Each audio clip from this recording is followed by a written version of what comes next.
She didn't cry when she found out. That surprised her. She had always imagined betrayal would arrive loudly, screaming, shaking hands, a collapse she wouldn't be able to hide. But when the truth finally reached her, it came quietly, almost politely, slipping into her life like it belonged there. She was alone when she saw it. Her phone vibrated on the table while she was making tea. A casual moment, an ordinary evening. Nothing about the day warned her that something irreversible was about to happen. She glanced at the screen without thinking, a name she recognized but hadn't spoken to in months. Someone distant enough to be safe, someone close enough to know. She opened the message. And there it was. A photograph. A white dress, soft lighting, flowers arranged with care. Two people standing close, smiling at a future she was no longer part of. She stared at it for a long time before she realized who they were. The man was unmistakable, the way he tilted his head slightly, the familiar smile he used when he wanted to appear calm. She had memorized that face during years of shared mornings and quiet arguments. And beside him, her chest tightened. Her best friend. The woman who knew every version of her, the one who slept beside her on bad nights, who had held her hair back when she was sick, who had promised again and again, "I would never hurt you." She set the phone down slowly. The tea kettle screamed in the background, forgotten. Her body felt strangely distant, as if the moment were happening to someone else. She waited for the shock to hit, for her breath to hitch, for the tears to spill. Nothing happened. She picked the phone back up and scrolled. There were more photos, different angles, different moments. A kiss, laughter, a hand resting comfortably where it clearly belonged. It wasn't a mistake. It wasn't a rumor. It wasn't something that could be explained away. He married her best friend. She thought back to the beginning, because betrayal always rewrites history. They had met years ago, in a time when everything felt possible. He had been gentle then, attentive, the kind of man who listened more than he spoke, who made her feel like her thoughts mattered. She introduced him to her best friend early on. It felt natural, safe. The two most important people in her life finally in the same room. She remembered watching them talk that first night, laughing easily, finding common ground. She had smiled, proud of herself for building a life where love could exist without tension or jealousy. Her best friend had squeezed her hand later and whispered, "He's good for you." She believed her. She believed them both. The years passed the way they always do, quietly at first, then all at once. Life became heavier, responsibilities piled up, conversations shortened.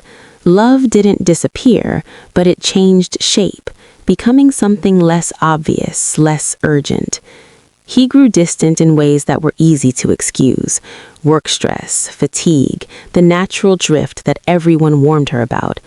And her best friend was always there, always available, always ready with reassurance.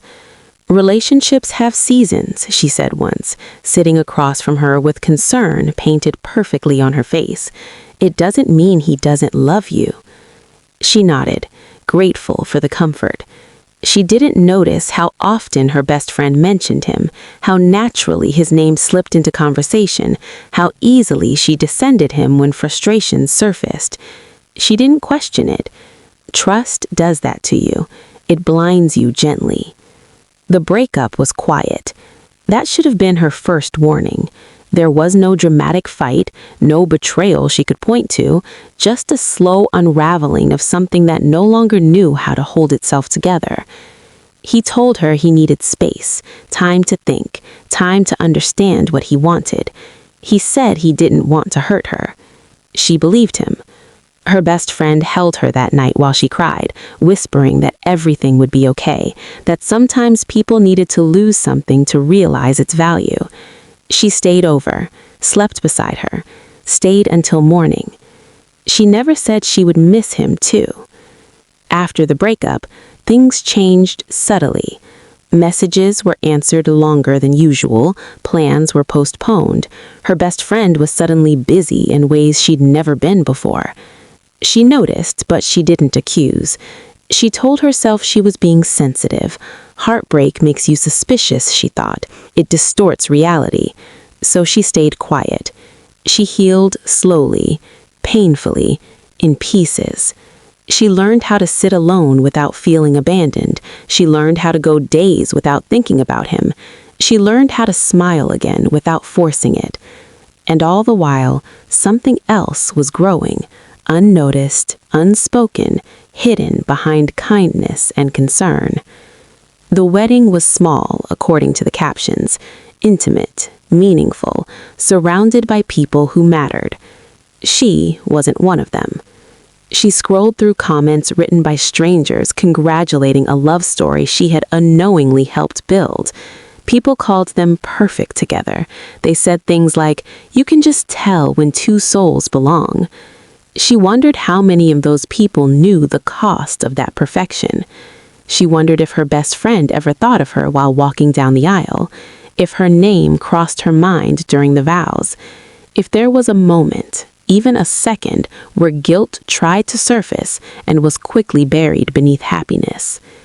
They reached out a week later. A message from him first. Long, careful, polite. He said he never planned for things to happen this way, that feelings developed unexpectedly, that life was complicated. He said he hoped she was doing well. She read it once. Then she deleted it. Her best friend's message came next. Shorter, emotional, filled with apologies that felt rehearsed. "I never meant to hurt you." That sentence stayed with her, because intent doesn't erase impact. She didn't respond to that one either, not out of spite, out of clarity. Healing didn't come all at once. It came in small, almost unnoticeable moments. The first time she went an entire day without thinking about them.